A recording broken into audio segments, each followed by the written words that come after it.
बंधुगण निमंत्रण सर्वेभ्य स्वस्ति भवतु। आपण माने जानी प्रसन्न हेबे खुशी हेबे जे आमे 2 दिन तले आलोचना करथिले मेष राशि उपरे। आज आलोचना करिबा वृष राशि उपरे। मेष राशि पई जेंती ए मास सुवर्ण सुजोग बोले जुलाई 16 रु अगस्ट 17 जाए मेष राशि पई यथाक्रमे रवि गुरु शुक्र शनि राहु। रवि गुरु शुक्र शनि राहु यही पंच ग्रह मिलित कल्याण करिवे।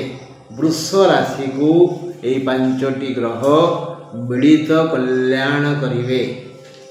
सप्तानि पंचानि कुशलानि वार्ता 5 ग्रह पंचकंठरे 10 हस्तरे कल्याण करिवे। तेणु वृष राशि समस्त व्यक्तिंकर विशेष मंगल हेब। समस्या ठारू एमाने बहु दूर रहिबे। कंटा बोली पवन हबना गछ हलिबनी। दुख आसीबो कान शुणिबो आखि देखिबो देह किंतु कष्ट भोगिबनी मन को आघात हबनी। हाँ बंधु एबे शुणिबा ए मासरे वृष राशि पाई रवि तृतीय रवि कौन कौन दिए ताहा तो मु आपण को बारंबार कही। गुरु द्वितीय हेले केमती धन रे पति पकांती। शुक्र तृतीय और चतुर्थ शुक्र रहिबे 30-7 जाए वृष रे। तापरे आसीबे मिथुन को। तृतीय और चतुर्थ यही 2 अवस्था रे तृतीय और चतुर्थ ये 2 अवस्था रे शुक्र देला भलिया देई थांती। प्रथमे सुख तापरे धन। शनि एकादश हेले यथेष्ट शुभफल दे थांती बोली आमे समस्त जानिचे। राहु दशम राहु कर्म क्षेत्र रे विशेष विकास करिवे। तेणु जी जो प्रकार कर्म करुछे सैनिक ठारू कृषक पर्यंत व्यवसायी ठारू भिकारी पर्यंत जी जो कर्म करुछे से माने समस्ते निज निज कर्म रे उत्फुल्लित रहिबे आनंदित हेबे। बंधु देखिबा ए मासरे वृष राशि पाई रवि तृतीय गुरु द्वितीय शुक्र तृतीय और चतुर्थ शनि एकादश और राहु दशम। रवि गुरु शुक्र शनि और राहु यही 5 ग्रह मिलित कल्याण करिवे। नाना विध सुख मिलिबो। रवि स्वतंत्र भावे तृतीय और चतुर्थ नक्षत्र को विद्यानुरागी करिवे। विद्यानुरागी बयस अनुसारे मु गोटे कणा छुआ मते हाथ धरी बहु शिखौची हवा। तापर मु किशोर हेली स्कूल गली सारे बहुत बुझेइले ज्ञान पाइली।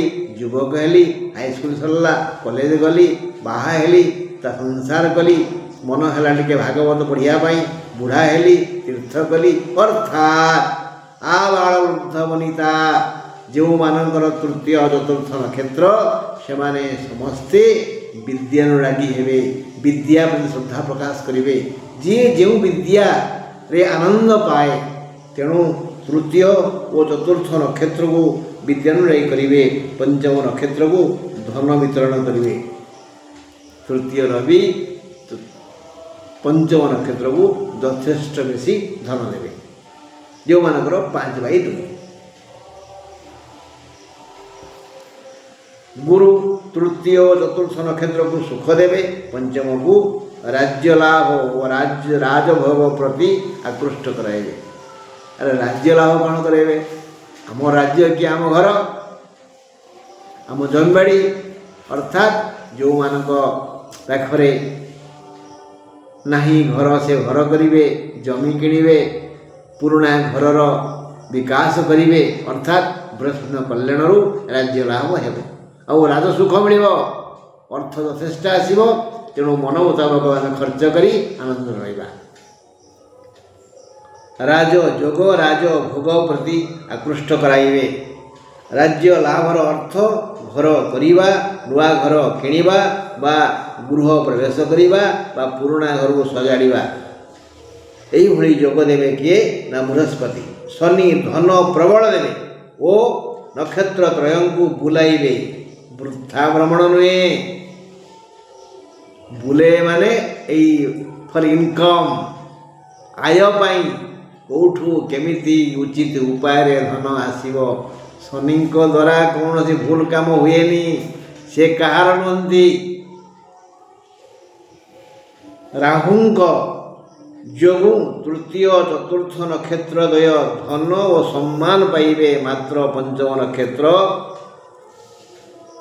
कंटा बाड़े लुगा पकाई चिरिबे कली करिबे एणु पंचम नक्षत्र संपन्न समस्त व्यक्ति टिके चुप रुहंतु जे जा कहले कहू ए कान्ने पुरी से कान्ने बाहर कर दियो नहेले कथाटा ऊपर को जीव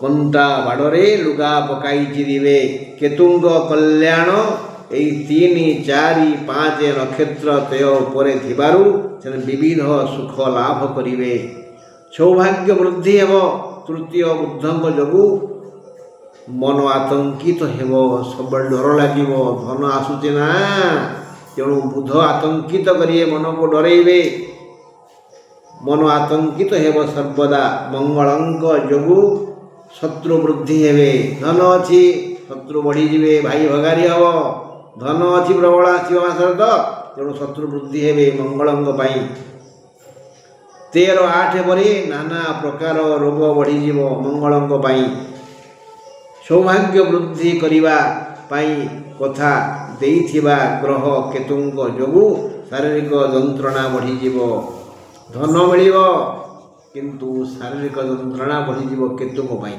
विशेष कष्ट हेनी आगुरी कही ना मु यही समस्त दुख रोग व्याधि जातना विशेष दुख देवनी बहु दिगरु भल आय हेब एणु पुंजी निवेश समय आसी जाइछि हेले पुंजी निवेश समय बहु भावी चिंती पदक्षेप नियंतु सहसा विदधीतन क्रिया अविवेकी परमापदं भजेत हठात कौन से कार्य करने पूर्वर भावंतु सान थिले विचारी बड़ थिले पचारी नहले आमे जिबा हारी बुद्ध केतु और मंगलंक पाई मन चंचल हेब कर्म क्षेत्र अशांति बढ़ी जाई पारे इच्छा पूरण हेब व्यवसाय क्षेत्र में धैर्य धरी पारिले व्यवसायर वृद्धि हेब 8, 12 जाए बंधु सहयोग मिल सामाजिक पारिवारिक कौणिक आदि क्षेत्र में सुख वृद्धि हेब कौन विश्वस्त विज्ञ व्यक्ति सह आलोचना करी कार्य प्रणालीर परिवर्तन कले भल हेब भल हम भल हेब तेणु आपण दृष्टि जे विज्ञ जे विद्वान जे विवेकी जे बुद्धिमान जे विचारवंत जे सुशील जे शांत तांक सह परामर्श करी योजना करंतु 8, 12 जाए मंगलंक जोगु आतंक बाद बढ़ीज बहु रक्तपात हेब धन प्रबल आसीबो एणु महिला माने सुखी हेबे मात्र छात्र छात्रीगण आनंदरे पठन पाठन करि पारिबे नाही से माने भी घरर धन को देखि चंचलित हेबे सफलता पाइबे जदि मन को एकाग्र करती चिकित्सित चिकित्सक सैनिक और आरक्षी मानक पाई ए मास एक संग्रामपूर्ण मास हेबो संग्रामपूर्ण मास प्रति पदक्षेप विपद आह्वान करिवो ତେଣୁ ସମସ୍ତ ଚିକିତ୍ସକ ସୈନିକ ଆରକ୍ଷୀ ବାହିନୀ କୌଣସି ପଦକ୍ଷେପ ନେବା ପୂର୍ବରୁ ଟିକେ ବିଜ୍ଞ ବ୍ୟକ୍ତିଙ୍କ ସହ ପରାମର୍ଶ କରନ୍ତୁ, କଲେ ଭଲ। ବ୍ୟବସାୟୀ ଓ କୃଷକମାନଙ୍କ ପାଇଁ ମାସଟି ଶୁଭ ଅଟେ। ଅନ୍ୟ ସବୁ ବୃତ୍ତିର ଲୋକେ ଅଳ୍ପ ବହୁତେ ଧନ ପାଇବେ, ଖର୍ଚ୍ଚ କରିବେ, ଆନନ୍ଦ ରହିବେ, ଅଭାବରେ କେହି ପଡ଼ିବେନି। ବନ୍ଧୁ